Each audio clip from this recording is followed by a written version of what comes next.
আচ্ছা, next July মাস যেটুকু বাকি আছে সেইটুকু সময় রিলেশনশিপ কেমন যাবে, লাভ লাইফে কী কী চেঞ্জেস আসছে দেখা যাক। Wow, king of cups. আমি দেখছি যাদের রিলেশনশিপে যারা অলরেডি আছো তাদের একটা রোম্যান্টিক টাইম, এই যে টাইমটা মনসুন ডেফিনেটলি রোম্যান্টিক, বাট যাদের হয়তো কোনো কারণে প্রবলেম চলছিল বা যাদের প্রবলেম হয়নি তাদের জন্য কিন্তু আমি দেখছি এই যে টাইমটা রেস্ট অফ দ্য জুলাই সেটা কিন্তু একটু বেশি কী হবে, একটু বেশি রোম্যান্টিক হবে। হতে পারে আপনি বা আপনার পার্টনার সে কোনো রোম্যান্টিক জেস্চার সেটা করছে বা সামথিং স্পেশাল আপনার জন্য করছে, আপনাকে সারপ্রাইজ দিচ্ছে।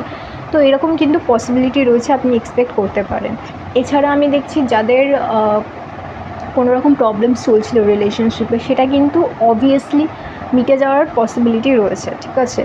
আর দেখছি হচ্ছে কাপস, 7 অফ কাপস। তো আমি অনেকের ক্ষেত্রেই দেখছি অনেকে কিন্তু মুভ অন করে যাওয়ার ভাবনা চিন্তা করছিল, অনেকেই ভাবছিল যে পার্টনার কি মুভ অন করে যাচ্ছে, পার্টনার কি অন্য কারোর প্রতি ইন্টারেস্টেড, পার্টনার কেন ঠিক করে কমিউনিকেশন করছে না, পার্টনারের কী হয়েছে, কেন শেয়ার করছে না, এই যে ভাবনা চিন্তাগুলো যাদের মধ্যে ঘুরছিল মাথার মধ্যে তাদের জন্য বলবো সেরকম কোনো চিন্তা ভাবনা না করতে। এখানে কিন্তু 100% পসিবিলিটি রয়েছে যে পার্টনার অন্য কারোর সাথে মুভ অন করছে না বা পার্টনার অন্য কোনো রিলেশনশিপে বা কারোর প্রতি ইন্টারেস্টেড না। পার্টনার আপনার যে রোম্যান্টিক, আপনার জন্য একটা রোম্যান্টিক জেস্চার করতে পারেন সেই জন্য হয়তো প্রিপারেশান নিচ্ছিলেন, সেই জন্য হয়তো সারপ্রাইজ করার জন্য হয়তো চেষ্টা করছিলেন, সেই জন্য একটু চুপচাপ থাকছিলেন, কোনো বেশি কিছু আপনার সাথে শেয়ার করছিলেন না। যদি কথায় হয়তো আপনার সাথে শেয়ার করে দেন তো সারপ্রাইজটা থাকবে না, সেরকম একটা কিন্তু আমি পসিবিলিটি দেখছি, ঠিক আছে। এছাড়া আমি বলবো যে যারা নো কন্ট্যাক্টে রয়েছে বা খুব বেশি প্রবলেম হয়েছে তাদেরও কিন্তু প্রবলেম কমে যাওয়ার পসিবিলিটি রয়েছে, ওকে। সো যাদের এই ধরনের সমস্যা চলছে তাদেরকে আমি ডেফিনেটলি বলবো to be a little bit more calm, একটু ধৈর্য ধরতে, বিকজ সময়টা কিন্তু ভালো আসছে রিলেশনশিপের জন্য, ওকে। তো এই যে যারা অলরেডি রিলেশনশিপে আছো তাদের জন্য এই রিডিংটা।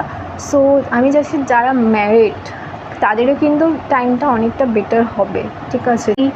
একটা টক্সিক পরিস্থিতি অনেকের লাইফেই হচ্ছে বা কোথাও হয়তো ঝামেলা ঝঞ্ঝাট হওয়ার পসিবিলিটি তৈরি হয়েছে।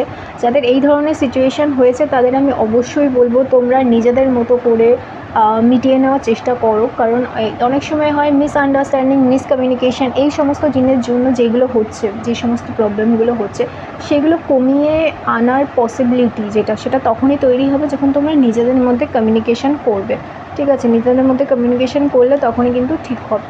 প্লাস আমি দেখছি দ্য লাভার্সেরও কার্ড এসছে, ঠিক আছে। তো তোমার আর তোমার পার্টনার কিন্তু একে অপরকে পছন্দ করো, ঠিক আছে। এরকম নয় যে একে অপরকে পছন্দ করো না, কেয়ার করো না, you do love, you do care.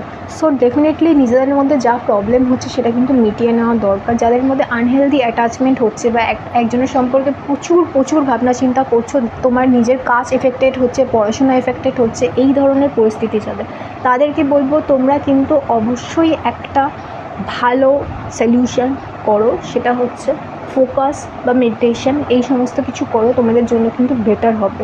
Meditation করো, চ্যান্টিং করো, যাই করো না কেন একটা যে কোনো জিনিস ধরো এবং সেটা কন্টিনিউ করো অ্যাটলিস্ট ফর 15 days, তোমরা নিজেদের মতো করে রেজাল্ট দেখতে পাবে। যদি তোমাদের মাথার মধ্যে ওই একই চিন্তা ভাবনা বারবার চলছে রিলেশনশিপ প্রবলেম, সেটা যদি তোমার পড়ায় এফেক্ট করছে, তোমার নিজের লাইফে এফেক্ট করছে, তাহলে আমি অবশ্যই বলবো সেই প্রবলেম থেকে বেরিয়ে আসাটা খুব খুব খুব দরকার, কারণ তোমার স্টাডি, তোমার কাজ সবার আগে, ঠিক আছে। রিলেশনশিপেরও আগে। তো আমি বলবো যাদের এই প্রবলেমটা হচ্ছে তারা ডেফিনেটলি মেডিটেশন করো, 10 minutes থেকে স্টার্ট করো, ওকে। চলো, এই রিডিংটাকে ক্লেম করার জন্য লাইক করো, সাবস্ক্রাইব করো, বাই।